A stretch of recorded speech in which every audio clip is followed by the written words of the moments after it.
Good morning guys! Hala, tara dito na naman tayo. Magluluto po ako ngayon ng aking simpleng lutong ulam na toge.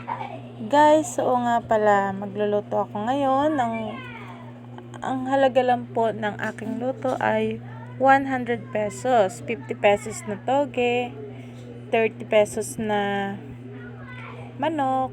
Tapos nagbili na akong bawang, halagang 6 pesos. Isang bilog na po yun. Tapos chicken cubes, 2. Kaya 100 po yun. At oo nga po pala guys, kapag magluluto tayo, nahin natin ang bawang sibuyas. Tapos niluluto natin yung ating manok. Yan. Kahit konti lang siya, okay lang yan guys. Importante, meron tayong panahog. Diba? Para kahit paano, mayroon tayong makit-kit. Alam na.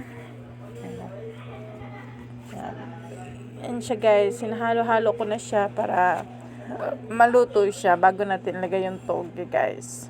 Yan. Haluin pa natin ha. Yan. Sige, halo pa para maluto siya. Kasi pag hindi siya luto, pag nilagay natin ang toge, parang hindi siya titigas. Alam niyo yun. O yan. Okay na yan. Kaya, pwede natin ilagay itong toge. Yan guys, akala mo marami yan guys. Ano yan guys, isang balot niyan is 25. Dalawa po yung binili ko, kaya 50 pesos. Yan, akala mo marami yan. Mamaya, pag nagkulo na yan, kukunti na lang yan. Yan guys. Bago po natin siya takpan, lagyan na rin po natin siya ng toyo. Ang toyo ko po yan guys, yung lagayan niya lang yan is premium, pero ang laman niyan is silver swan.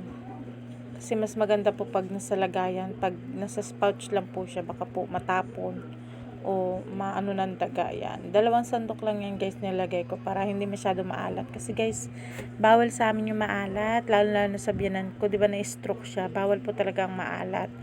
Kaya yan guys, nagtutubig naman yan guys kapag natapos. Pag nakulo na siya, ngayon lagyan na natin siya ng paminta para mas masarap. Kasi masarap kasi kung medyo may pagkaanghang. Yan guys, yung paminta na yun. Binili ko yan dyan guys sa palengke. Yung yung naka-stapler na.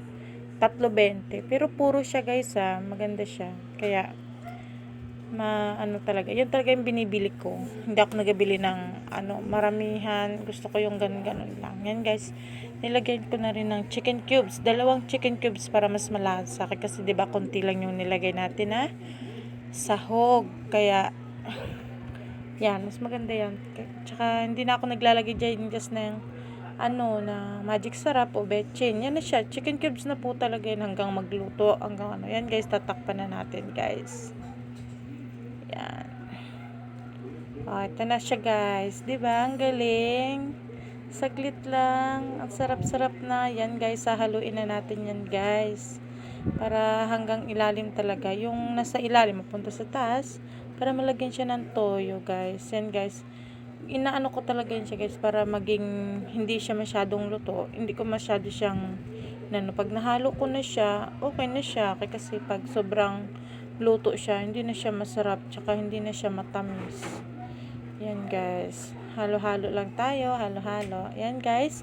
Oo nga po pala, shoutout nga pala sa mga nanonood. Thank you po sa mga naway follow and subscribe sa my video. Thank you guys. Naway panoorin niyo pa po ang aking video guys, para makatulong sa aking biyanan guys, sa aking mga anak.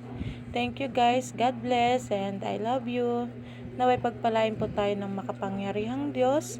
Ayun nga po pala guys, sa aking nabiyanan po na na-stroke, okay na po pala siya. Nagbalik-balik na po yung kanyang kamay na naangat-angat niya na po. Medyo may konting sakit pa. Kaya guys, kung may biyanan tayo guys, mahalin natin sila guys. Kasi napakabirihira lang po talaga na magkaroon pa tayo ng biyanan kasi yung iba po wala na. Ako maswerte ako kasi po nagkaroon po ako ng biyanan na mabait. Hindi niya po ako pinapabayaan kahit lalaki po siya.